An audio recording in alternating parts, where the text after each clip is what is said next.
Angka kematian ibu dan bayi serta kejadian stunting masih menjadi permasalahan serius di Indonesia.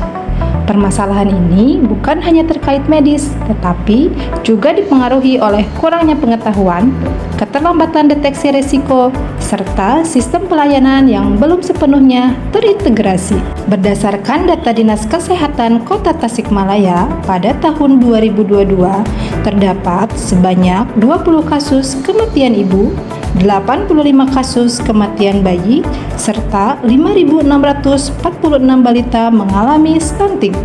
Kasus tersebut meningkat pada tahun 2023 menjadi 20 kasus kematian ibu, 86 kasus kematian bayi, serta 4.767 balita mengalami stunting di Kota Tasikmalaya. Oleh karena itu, diperlukan pendekatan yang sistematis dan kolaboratif. Inovasi Senyum Ibu Bayi hadir sebagai upaya strategis untuk memperkuat sistem pencegahan dan pengendalian AKI, AKB, dan stunting melalui rangkaian kegiatan inovatif, yaitu diantaranya kelas ibu hamil dan kelas ibu balita secara hybrid, pemeriksaan kualitas air minum pada ibu hamil resiko tinggi dan balita stunting, serta penempelan stiker RISTI pada P4K dan buku KIA, sehingga ibu hamil resiko tinggi dapat lebih terpantau. Selain itu, terdapat demonstrasi pembuatan MPASI dari usia 6-24 bulan dalam kelas ibu balita bekerja sama dengan rumah sakit swasta untuk edukasi kesehatan anak bersama dokter spesialis anak.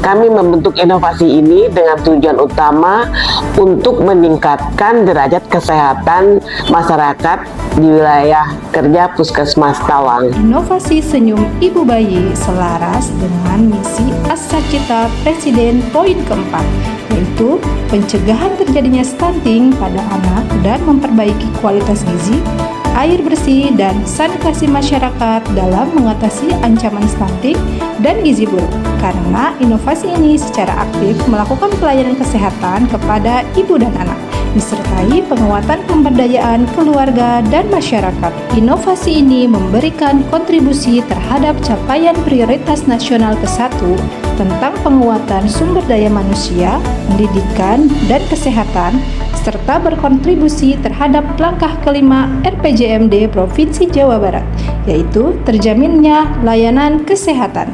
Selain itu, inovasi ini juga memberikan kontribusi terhadap capaian prioritas nasional ketiga tentang pencegahan stunting dan kemiskinan ekstrim, serta berkontribusi terhadap langkah ke-1 RPJMD Provinsi Jawa Barat, yaitu pelayanan sanitasi lingkungan, dan langkah ke-6 tentang penanganan stunting dan gizi buruk, serta penyediaan pangan bergizi dan nutrisi tinggi. Setelah mengikuti rangkaian kegiatan inovasi ini, saya lebih tahu bagaimana yang harus dilakukan oleh ibu hamil agar tetap sehat.